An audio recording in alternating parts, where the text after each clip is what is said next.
Hi, welcome back to our series on breathing and Qigong. I'm Kurt Miyajima, and in our last class, we reviewed the Taoist longevity breathing process as a review. And at the end of class, we stood and we're looking at taking breathing from sitting to standing to movement. So you might be wondering, why are we looking at the Qua, and what does the Qua have to do with breathing? What we need to look at is the psoas muscle and how psoas impacts our breathing. Well, let's look at the diaphragm first. So the diaphragm attaches to the underside of the rib cage. It domes up under the ribs, attaching to the last rib at the back. Our psoas muscle, it's a long muscle. It attaches to all 5 of the lumbar vertebrae, right? So if you can kind of visualize the spine and the vertebrae, we have bones going out to the side, a bone going out the back. So the bones going to the side and the back are attachment places for ligaments and tendons and muscle. And the psoas is coming up to the height of the diaphragm. The back of the diaphragm has these ligamentous legs called the cura that descend down the lumbar vertebrae as far as L4. So we have an inner fascial intertwining of the cura of the diaphragm and the psoas muscle. So if the psoas is tight, it'll pull in the cura and the diaphragm, restricting your breathing. If your diaphragm is tight, it could put a pull on the psoas. So the psoas is also important because it's bilateral. It's on both sides of the vertebral body. And if there's an imbalance in the psoas, it could pull on your diaphragm in different ways, right? That imbalance can pull on your spine. Whenever a person has back issues, the psoas, there's always a psoas involvement.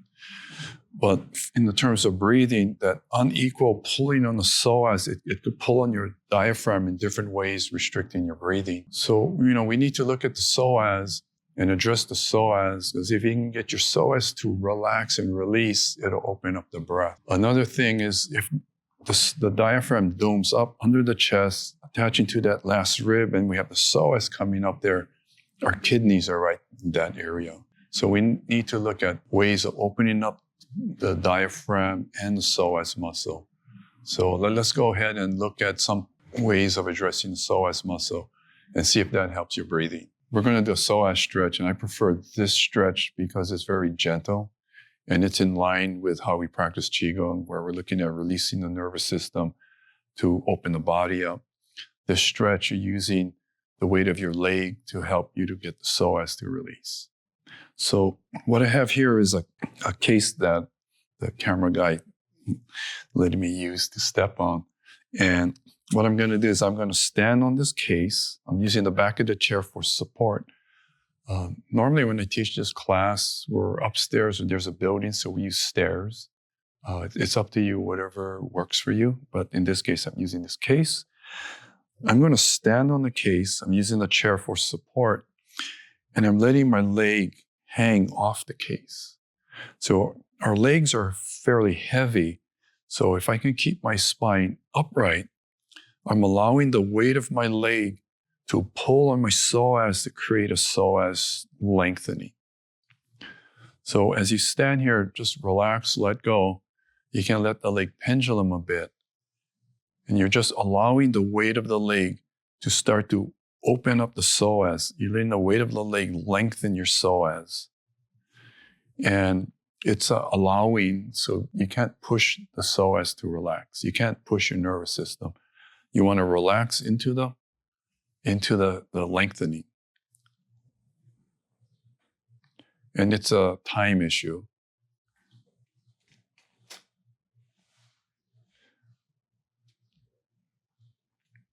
And if your legs get tired, then switch sides. But after a while, you want to feel for a releasing in the lower back. You want to feel opening in the belly and the opening in the hip. And when your legs get tired, we're going to switch sides and do it to the opposite side.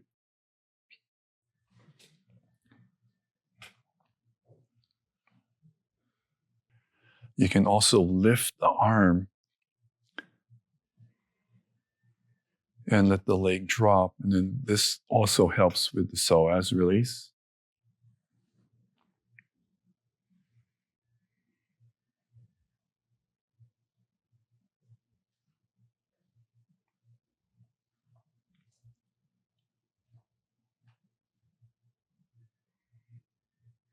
And again, what you're wanting to feel, you want to feel an opening or relaxation in the lower back. You want to feel the belly soften and open. And you want to feel the weight of the legs slowly opening up the hips and the psoas up to the height of the last rib.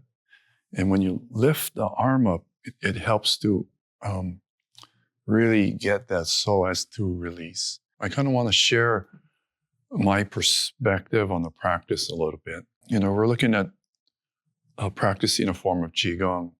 And technically, Qigong is a branch of Chinese medicine. So the same principles that an acupuncturist uses, we're using those same principles inside of ourselves. Needles and herbs are a secondary outside influence on the body. We're doing the same things with movement, with breath, and the mind.